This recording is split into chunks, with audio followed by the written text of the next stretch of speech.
So next derivation यहाँ पे है electric field at an equatorial point of the dipole.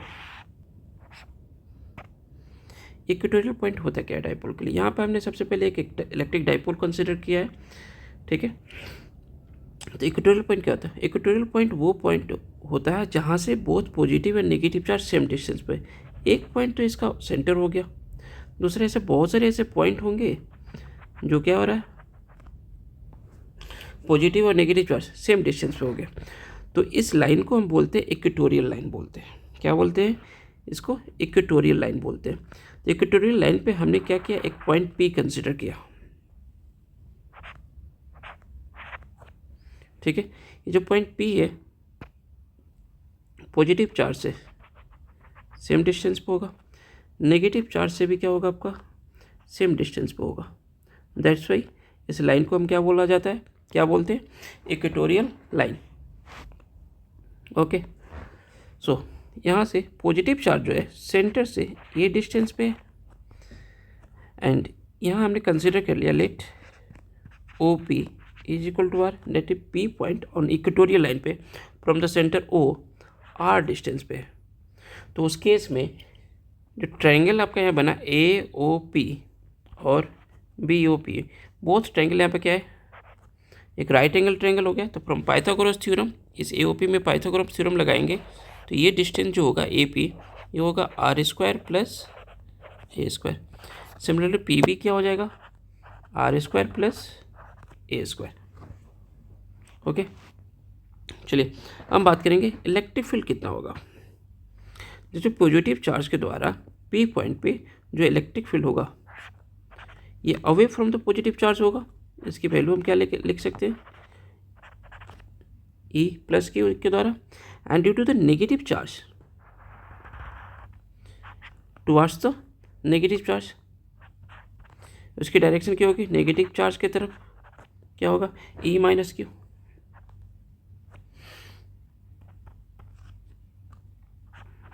Okay,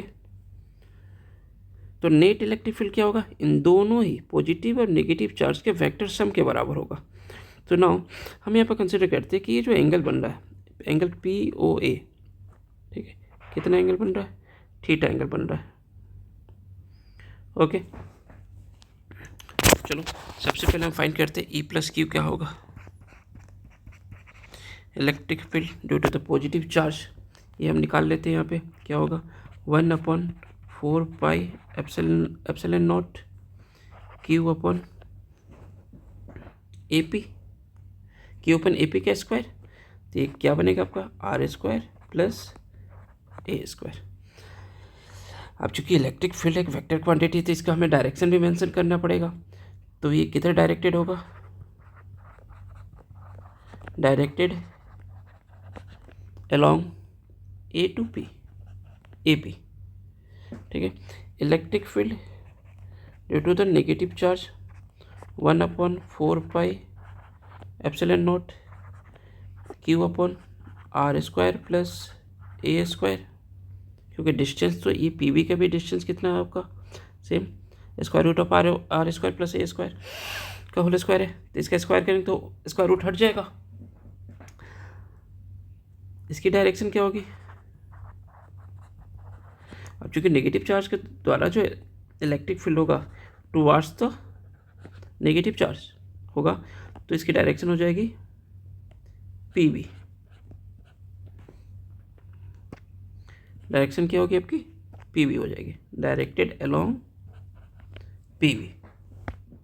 okay, तो यहाँ पे हम क्या देख रहे हैं कि जो इलेक्ट्रिक फील्ड है बहुत पॉजिटिव चार्ज के द्वारा और नेगेटिव चार्ज के द्वारा ये जो वैल्यू आ रही है, वैल्यू क्या आ रहा है आपका, सेम है। तो as magnitude of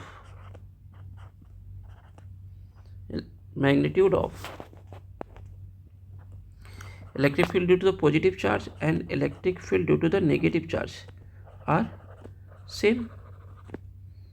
that is हम इसके लिख सकते हैं E plus q is equal to E minus q. क्या हो रहा है वैल्यू इसका, 1/4 pi epsilon naught Q upon are square plus A square.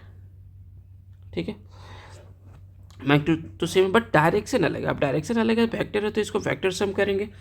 तो हमने एक चीज़ पढ़ा था वेक्टर को ऐड करने के लिए पहले, अगर कोई वेक्टर है ए तो इसको हम दो कंपोनेंट में ब्रेक कर सकते हैं। अगर ये थीटा एंगल के साथ जा रहा है तो इसका एक horizontal component A cos theta होगा, vertical component A sine theta होगा।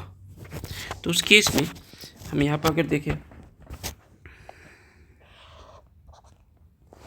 Electric field due to the positive charge and electric field due to the negative charge.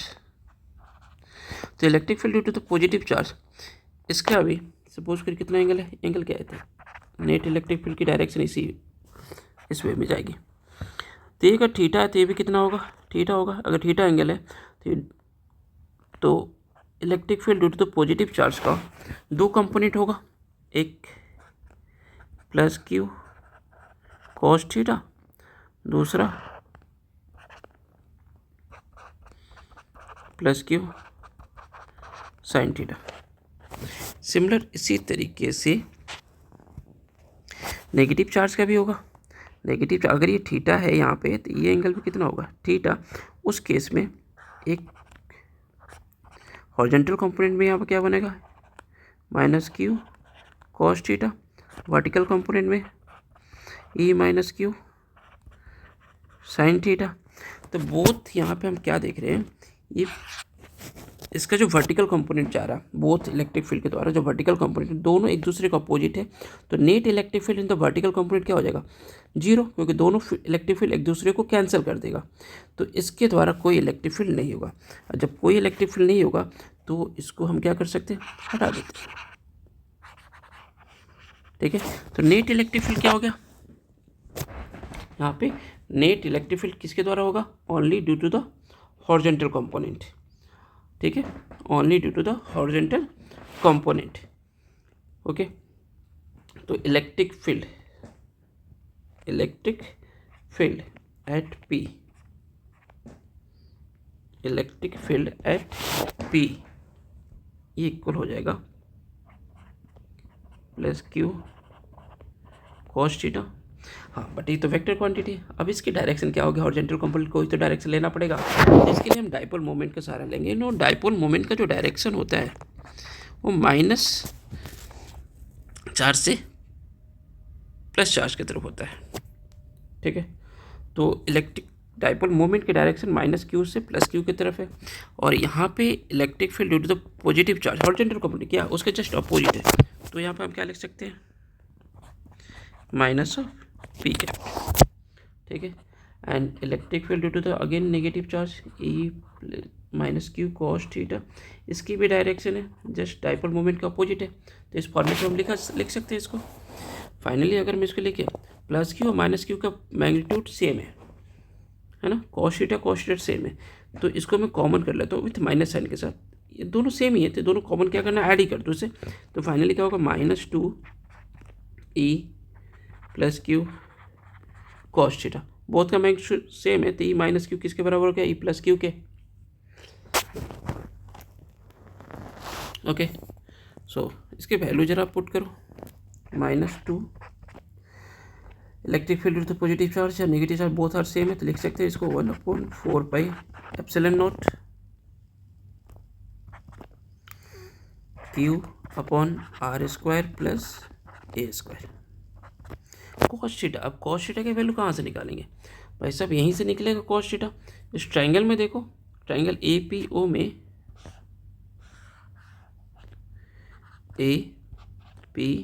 में ये एंगल थीटा है, ये आर है, ये ए है, ये क्या है आर स्क्वायर प्लस ए स्क्वायर है।